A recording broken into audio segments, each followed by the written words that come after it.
Eu acho que esse final ele vai girar em torno de uma pergunta só. E se a única forma de salvar a mulher que você ama fosse, sim, operar as mãos do homem que quase destruiu a sua família inteira? Claro, né, gente, que essa pergunta fica ali ecoando sozinha. E eu acho que esse peso cai muito sobre os ombros de Teju lá no episódio 12, né, o grande aí final de um marido tá disponível lá no Disney Plus. Então eu já quero começar exatamente de onde o episódio 11 deixou a gente, porque Teju acorda ali sobre o controle mesmo de Nó, e eu acho que essa situação toda é muito intensa. E para piorar tudo isso, Troy tá logo ali do lado, pronto para eliminá-lo ao menor sinal errado. Por um segundo, parece sim que é isso que o protagonista vai ali ser eliminado logo nos primeiros minutos. Mas eu acho que esse caminho ele seria ali um jeito e tanto de encerrar, de finalizar essa temporada. Só que não acaba ali mudando de ideia e o motivo disso tudo não é um motivo nobre, não é uma redenção repentina de última hora, acaba sendo uma coisa muito, muito calculada e ele precisa manter Teju vivo porque só ele tem a habilidade cirúrgica para aumentar a chance de salvar quem? A própria esposa de Nó, que está ali gravemente ferida e também muito, muito escondida. E eu acho, amigos, que é aqui que mora o primeiro grande detalhe genial do roteiro, porque quando finalmente chegam ali no esconderijo de Kim, Teju topa fazer a cirurgia, só que ele deixa uma coisa muito clara ali, quase como uma condição inegociável. Ele não está fazendo aquilo por perdão. Ele está fazendo tudo aquilo porque é médico, porque salvar vidas é o juramento dele. Não importa quem esteja deitado na mesa de cirurgia. E mesmo assim, o que ele faz? Ele exige. Ele não pede. Ele exige que nós se entregue à polícia assim que o procedimento terminar. E para mim, esse é o momento que define o personagem inteiro, porque Teju não busca vingança, mas também não vai fingir que nada aconteceu, sabe? Então ele quer continuar exatamente no meio dessas duas forças. E isso, na minha opinião, eu acho que é o que vai tornar esse final muito intenso, muito profundo, e eu acho que vai muito além de qualquer ali, do que muitos dramas de vingança, dos doramas que tem por aí, sabe? Porque aquele clichê básico onde um mocinho simplesmente aniquila o vilão e ponto final. E aí, quando a cirurgia tá acontecendo, a gente vai entrando nessa reta final muito, muito intensa, porque Teju usa esse tempo para pressionar Nó, lembrando o tempo inteiro que a vida de Kim depende sim muito fortemente ali, fortemente do cumprimento daquela promessa. E nisso tudo Nó envia as gravações que incriminam Troy diretamente e ainda escreve ali de próprio punho toda uma confissão detalhando os próprios crimes. Então eu acho que é um gesto que vai misturando ali todos esses sentimentos possíveis, tá? Covardia com um misto de arrependimento, tardio, talvez até tardio demais, amigos. E eu acho que é uma tentativa de fazer alguma coisa certa antes que tudo, claro, acabe desmoronando de vez. Só que, enquanto Nó confessa, Troy desmorona de um jeito muito diferente, porque ele perde o controle completamente, comete atos muito loucos e piora muito a própria situação. Então, nesse caminho, gente, acho até muito irônico, porque se a gente for parar para pensar, o personagem que parecia o mais frio, um calculista de toda a história, é justamente quem perde ali a cabeça primeiro. Então, com as gravações de Nó em mãos e também ali com os erros de Troy se acumulando, a polícia finalmente consegue ali agir. E aí, gente, o episódio vai entregando toda aquela catarse que eu acho que a gente estava esperando desde o início, né? Tanto Troy quanto nós são capturados e vão responder judicialmente por tudo que fizeram, né? Não tem nenhuma fuga de última hora, não tem vilão escapando para abrir margem para uma segunda temporada. Esquece isso, tá? Dentro desse final, a justiça realmente acontece. E isso, gente, eu vou ser sincero com vocês, me surpreendeu muito, tá? Sabe por quê? Boa parte dos K-dramas, eles adoram não deixar nenhuma ponta solta, tá? E aí, a gente sabe como que isso pode ser ruim, porque às vezes demoram tanto tempo para entregar uma segunda temporada que por mais que a gente goste, é preferível um final totalmente fechado, pronto, acabou. Agora, continuando, e Kim nessa história toda, né? Porque a cirurgia dá certo, ela sobrevive, mas isso importa muito. Por quê?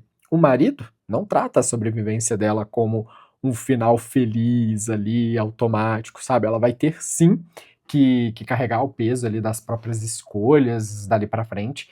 E claro, como todo mundo envolvido nessa história, né? Ninguém sai completamente liso disso tudo. Tem um momento também que pra mim é o ápice emocional do episódio inteiro, porque quando o Noah tenta fazer aquilo naquela situação muito forte, Teju o impede. Então eu não vou entrar em detalhes aqui por questões de algoritmo, mas é uma cena bem forte e a gente vai reparar que essa escolha no final diz muito, porque se a gente for reparar na escolha do final aqui, eu acho que seria muito mais fácil na história e em todo esse final deixar o Noah fugir da própria culpa. Mas Teju não permite. E ele decide que o certo é fazer Nó responder de verdade por tudo que fez. E eu acho, gente, que isso constrói todo o momento final do protagonista, né? Porque como médico, a sua função é salvar vidas, sem exceção. Então, como homem, ele busca justiça, mas aí sem nunca ultrapassar esse limite. E eu acho que mesmo assim, o final não deixa nada em aberto, né? Ele coloca numa balança muito alta esse caminho. Tejo admite, visivelmente abalado, que nem consegue olhar para nós sem lembrar do sofrimento que a própria esposa dele passou por causa de tudo isso. Agora, vamos de detalhes, detalhes que mudam tudo, porque eu acho que o marido fez algo bem interessante aqui, porque ele não recompensa o protagonista com aquele finalzinho perfeito. Por quê? Enquanto tudo tá acontecendo na Batalha da Justiça, o casamento de Shaju com Seyun tá desmoronando em paralelo. Então, Seyun finalmente entende muito das decisões que Taeju tomou ao longo de todos esses episódios, só que entender não é a mesma coisa que aceitar continuar, né? Então ela decide pelo divórcio, e uma coisa que ela fala é dura e justa ao mesmo tempo, porque ele sempre tentou protegê-la, escondendo a verdade dela, e isso, no final das contas, abalou muito a confiança entre eles.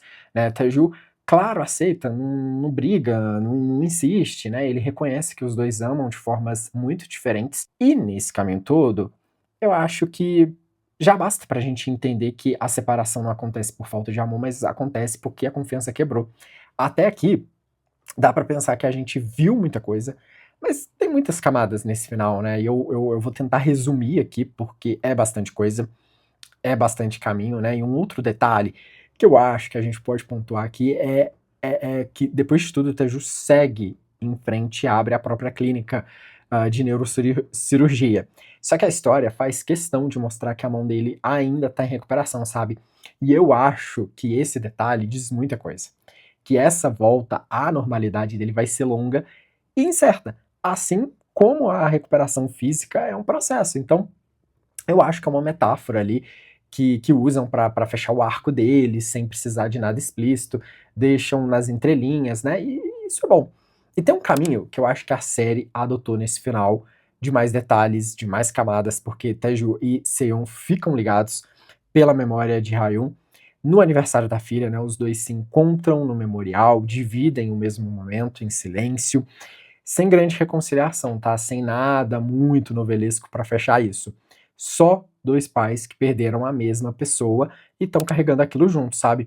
E para mim, eu acho essa cena é muito boa. Vale até mais do que qualquer confronto, se a gente for parar pra pensar, entre Taeju e Choi na temporada inteira, porque ela mostra que o marido vai além da vingança, mas tem muito de luto ali o tempo todo. E isso, gente, tem uma teoria que eu tava lendo no Reddit, que eu gosto de trazer aqui para vocês, que faz muito sentido, que esse reencontro não é, quem sabe, no futuro jogado ali. Eu acho que toda essa história, ela tá dizendo que existem perdas que não se resolvem, que a gente vai aprendendo a carregar. Então, Taeju e Seon não voltam porque o luto pela filha não é algo que se resolve assim.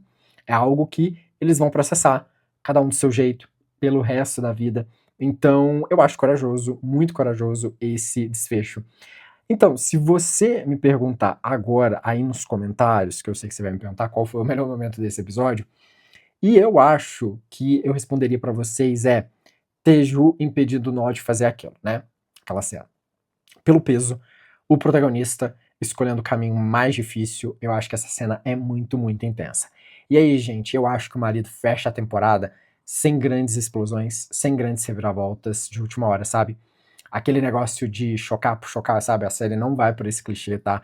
Eles recorrem para outro caminho, e isso é muito, muito bom, porque traz ali uma coerência muito grande, e eu acho que tem muito de cada personagem colhendo o que plantou, né? Troy porque não conseguiu controlar, Nó trocando a fuga por uma confissão tardia, Ken sobrevivendo, mas sem escapar das consequências, e Teju salvando vidas, ganhando a justiça, mas perdendo o casamento. Então eu acho que eles amarraram tudo isso muito bem. Eu acho que funcionou muito, muito, muito bem. Quero saber a opinião de vocês, de tudo que vocês acharam. Esses foram os meus achismos, as minhas teorias. Vocês sabem que o nosso papo continua lá nos comentários, então eu deixo comentário. Quero saber do seu comentário maravilhoso. Se inscreva aqui no Super Nerd Brasil. Eu te encontro no próximo vídeo deste canal falando sobre filmes, séries e novelas, como sempre.